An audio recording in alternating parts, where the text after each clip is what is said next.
bạn nó gì cá cha nó chỉ có lu cũng không dễ chỉ tính đó ha.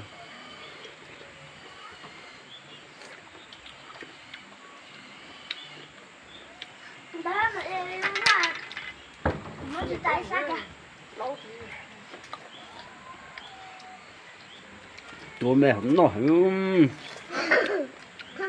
nên là ở đây cá chỉ no这不是把说把这路还要干嘛？还是那个去倒给还是么人？也不没多说不么来，没有也不他还走那去打枪。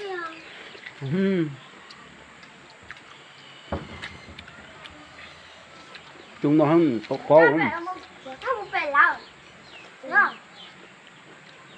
哎，这个是。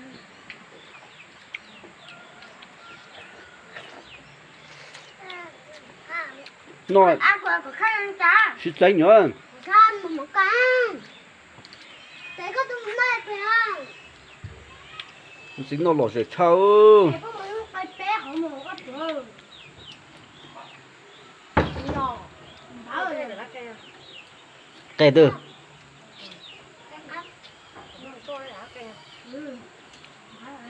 thâu rùa Rồi, phân mình được riêng. Thôi nhớ mẹ.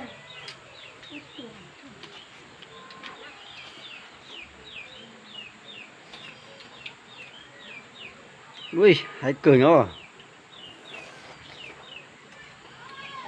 chỉ tốn nó đi đã ngay lúc tuần gì sai Chín à? Để chúng ta nó phải. Nó được ta ơi. Có ở trong người tuổi không có gì. Mấy bao giờ nhé có thể có trẻ còn nghe nè. để có chín nó này nhở đa sư nhở Dạ à. hú đa hơn nhở Đi có thứ hai là có à. Cho dạ ra tại kia mà nó này nè. Không có đã ở đâu thả nó đi trẻ có gì có thôi đâu. Đi à con. bắt đầu nó chỉ cá chập rồi đó tụi mình nó tam trò nó sợ chênh lo sọ sọ con trâu xí yeah chỉ tao trâu yên thiệt